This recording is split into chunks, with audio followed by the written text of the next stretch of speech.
kuipa komangogawa matenda. Lero ndifuna tigawane zinthu zokwanira 7 zomwe zingabwere mkati mwa munthu amene wangopanga chiganizo chimenechi. Chifukwa pali ndithu anthu ena amene anangochipanga kuti poti mwina matenda wanangowapeza ndisakuwafuna, wina anandipanga chipongwe, nanenso ndibwezera kwa anthu ena, ndigawa kwa anthu ena 200 kaya ndi 100, ena amatha kupanga ziganizo zimenezo pa moyo wawo. Lero tifuna tigawane kuipa kwa nkhalidwe ngati umenewo. Tiyambe ndi chinthu choyamba chimene munthu akuyenera adziwe, munthu wopanga nkhalidwe umenewu ogawa matenda mwadaladala. Izizi zimakhala zotsutsana timati ethical and moral responsibility. Tangoganizirani zimene mufuna mupangezo, mufuna mupase wina matenda. Tangoganizirani winanso atapanga chimodzimodzi kwa inu amene kapena kwa munthu amene inuyo mukumudziwa, kaya ndi mwana wanu kaya ndi m'bale wanu, wina wangompasa matenda mwadaladala, inu mungamve bwanji? Ngati inu simungamve bwino nangano chifukwa chiyani inuyo mukufuna mupange zimenezi nkhalidwe wakusaweruzika, nkhalidwe oyipa ngati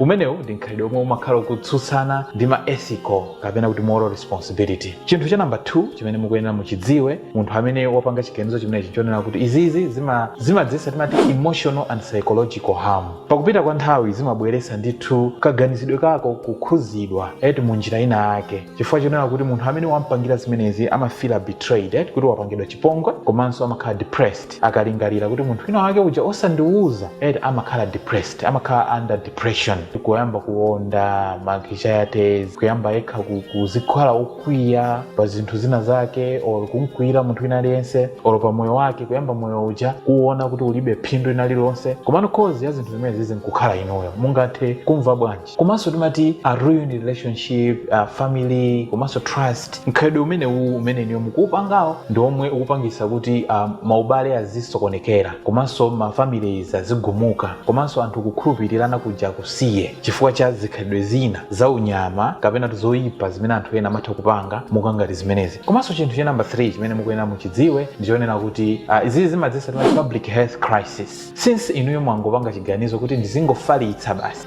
ndiye mukupanga cause chikangaude, inu mwampasa winanso aganize zomwezo akampasenso wina, so zayambira kwa inu, komano anthu enanso 100 or 200 are affected, inuyo nkukhala munthu oyambirira. Izizi zimadzesa public health crisis. So mukuyika pa strain boma kaya ndi mabungwe komanso anthu kuti nawonso akhuzidwe ndi mchitidwe umene odzesa munali inuyo munthu mmodzi. Komanso chinthu cha number 4 chimene mukuyenera mudziwe, kwa munthu amene amangopanga chiganizo chimenechi chomangofalitsa matenda mwachisawawa komanso mwadaladala, nzonena kuti zimenezi zimapanga violate religious and cultural values. Nkhalidwe uwu ndi oyipa kwambiri, umatsutsana ndi chipembedzo chanu. I don't think pali chipembedzo chimene chimalimbikitsa zimenezi, chifukwa chipembedzo china chilichonse chimalimbikitsa honesty, kukhala anthu okhulupirika, kukhala anthu audindo, komanso kukhala anthu owateteza zinzathu, munthu unkonde nzako, monga mmene iwe umasikondera iwe mwini. Ndiye munthu amene wangofalitsa matenda amene omwadadala amakhala akusemphana ndi zimenezi, komanso akusemphana ndi chikhalidwe chimene munthu akuyenera akhalemo. Komanso chinthu cha number 5 chimene munthu akuyenera adziwe opanga nkhalidwe umenewu ndichonena kuti mkati mwakemo muli timati loss of personal reputation and respect. Kupanga zimenezi zimadzesa onena kuti iwe uluze mbiri yako yabwino, anthu akakudziwa kuti zimene umapanga umayaluka nazo, komanso anthu sangakulemekezenso. Ndiye ugulisa bwanji mbiri yako komanso ulemu wako chifukwa cha mchitidwe ngati umenewu. Komanso chinthu cha number 6 chimene mukuyenera muchidziwe, anthu amene muli nkhalidwe umenewu, ndi psychological toll on the person spreading it. So kuti kudandaula kumangobwera kwa munthu amene mwampasira yekhayo, komanso kudandaula kumatha kubwera kwa inu amene muli ofalitsa, chifukwa umunthu ndithu umakutsutsa, china chake chimakutsutsa, umayamba kuzifira guilt, kulakwisa. So ka stress soma iwe kamabwera, kakupenga kena kake ka mental health issue kamabweranso mwa iwe ukalingalira anthu amene waapha, chifukwa nthawi zina zake kumene kumakhala ngati ndikuphanso ndithu. Chinthu cha number 7 chomwe chili chomalizira ndicho impact on future generations. Just imagine ndiwe mwamuna wampasa mkazi matendawa, si HIV yokha kaya matenda opasirana pogonana, iye uja wayima, and zimene zizabweresa ma complications, or mwana wabadwa na inso wabadwa ndi tenda imeneyi, ndi mwana uja azikhala kudandaula moyo wake wonse kuti ineyo matenda ndinapeza pakubadwa, komano amayi anga wanapeza kuchokera kwa akuti, ndi mwana yonso na inso azafalitsenso ngati mwana wake ali osaganiza bwino. So zimene zizi umapanga impact generation yomwe ili kubwera kutsogoloko, udindo umene wina aliyense mwa ife ali nawo oteteza generation yomwe ikubwera. Ndiye ngati nkhalidwe wanu uli umenewu, pempho langa kwa inu ndionena kuti tazisiyeni zimenezi.